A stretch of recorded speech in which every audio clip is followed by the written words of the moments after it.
నేను ఇక్కడి నుంచే మాట్లాడతా, పర్వాలేదా? నా బతుకంతా ఇలాగే అయిపోయింది. 40 సంవత్సరాల క్రితం ఇలాగే వెనక నుంచి తోశారు, ఇప్పుడు ఇక్కడికి వచ్చి పడ్డాను. ఇప్పుడు ఏంటి ఒక్కొక్కళ్ళు ఎంతసేపు మాట్లాడుతున్నారో అనుకున్నా. నేను ఎంతసేపు మాట్లాడతానో నాకు తెలియదు. ఎందుకంటే నా వెనకున్నది, నా ముందున్నది, నా పక్కనున్నది, నా చుట్టూ ఉన్నది మా చిరంజీవి గారు. కాబట్టి ముందు గుర్తుపెట్టుకొని చెప్పాల్సిన, కొన్ని మర్చిపోయినా పర్వాలేదు కానీ గుర్తుపెట్టుకొని చెప్పాల్సిన విషయాలు కొన్ని ఉన్నాయి. ఈ సినిమాకి ప్రొడ్యూసర్ మిస్టర్ రాహుల్ యాదవ్.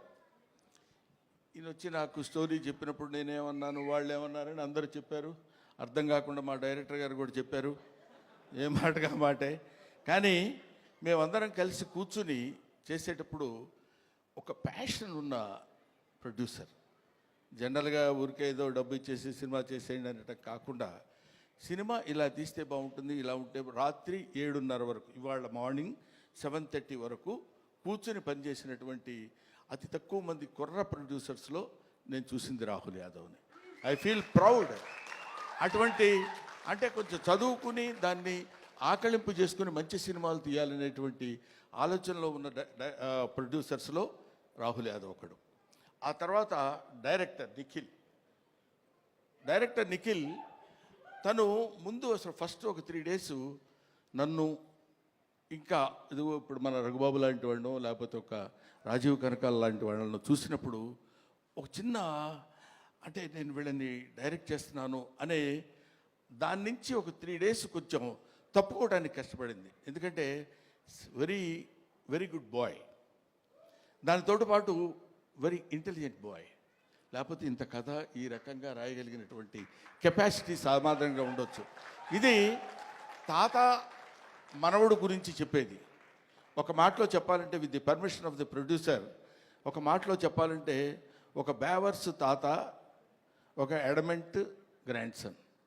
వీళ్ళిద్దరూ వాళ్ళ జీవితాల్ని ఒక చోట నిలబెట్టుకుని, ఒక చోట కలుసుకుని, ఇద్దరు very good grand father and very good grand son అనే స్థితికి అందంగా తీసుకొచ్చినటువంటి స్టోరీ ఇది. తర్వాత ఇది వ్యాలంటైన్స్ డే రోజున రిలీజ్ చేస్తున్నాం అన్నారు.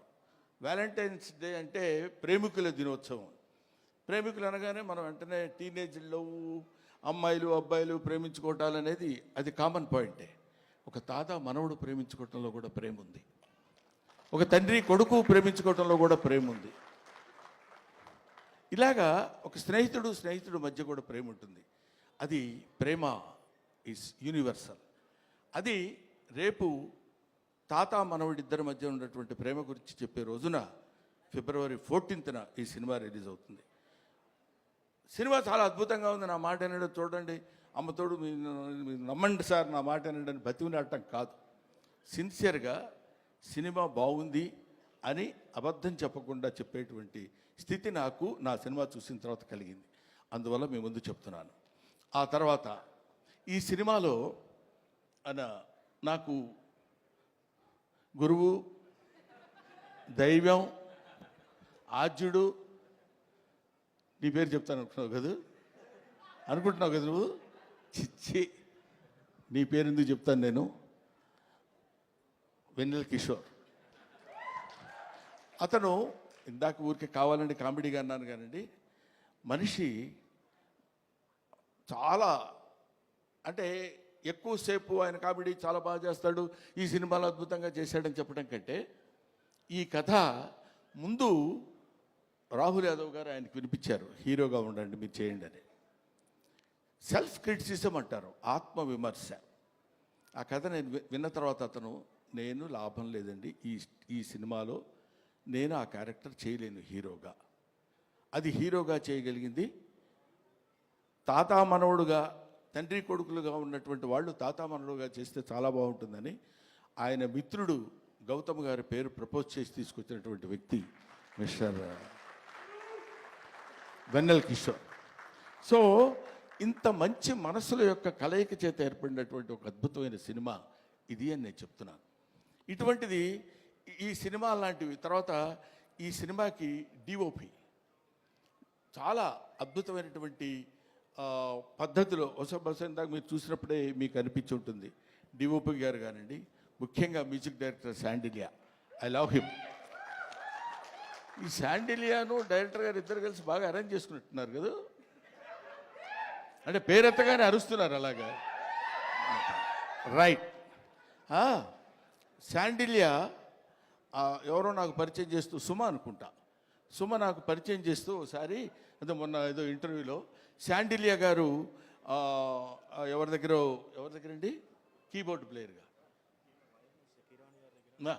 కీరవాణి గారి దగ్గర వయలినిస్ట్గా చేశారండి, చాలా గొప్పగా. ఇంతకుముందు మనం మామూలుగా చెప్పుకునేటప్పుడు కీరవాణి గారి దగ్గర పనిచేశారండి అంటారు కదా, ఈ సినిమా తర్వాత శాండిలియా గారి దగ్గర పనిచేసేవాళ్ళు అండి వీళ్ళని చెప్పుకుని చూస్తున్నాను నేను. ఇందులో అతను ఉన్నాడు కాబట్టి చాలా గొప్పగా చేశాడని చెప్పే మాట కానే కాదు, సిన్సియర్గా చెప్తున్నాను. చాలా అంటే ఒక స్టాండర్డ్ మ్యూజిక్ డైరెక్టర్ అనిపించింది నాకు అది చూసిన తర్వాత. I love it. ఇది అయిపోయింది ఇంతవరకు. ఈ తర్వాత ఇంకెవరిని మిగిలిపోయారా? ఇంకెవరు మిగలలేదు.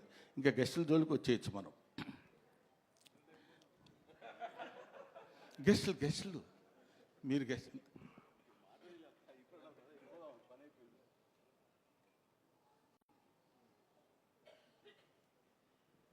అది ఇప్పుడు అనిల్ రావిపూడి మా అబ్బాయి చెప్పాడు ఇందాక, ఈవీవి సత్యనారాయణ గారు ప్లస్ జంజాల గారు ప్లస్ ఎస్వి కృష్ణారెడ్డి గారు ప్లస్ రేలంగి నరసింహారావు గారు వీళ్ళందరినీ ఒక మిక్సీలో వేసి గిర్రుని తిప్పితే అనిల్ రావిపూడి. వీళ్ళలో ఎక్కడ ఏది ఎంతవరకు వాడాలో అంత అద్భుతమైనటువంటి కామెడీని ఈ రోజుల్లో పండించి తనకంటూ ఒక ప్రత్యేకమైన స్థానాన్ని తెచ్చి this is the power of comedy అని ప్రూవ్ చేసినటువంటి director today, that is Anil Ravipudi. This is the power of comedy అని ఊరికే నేనేదో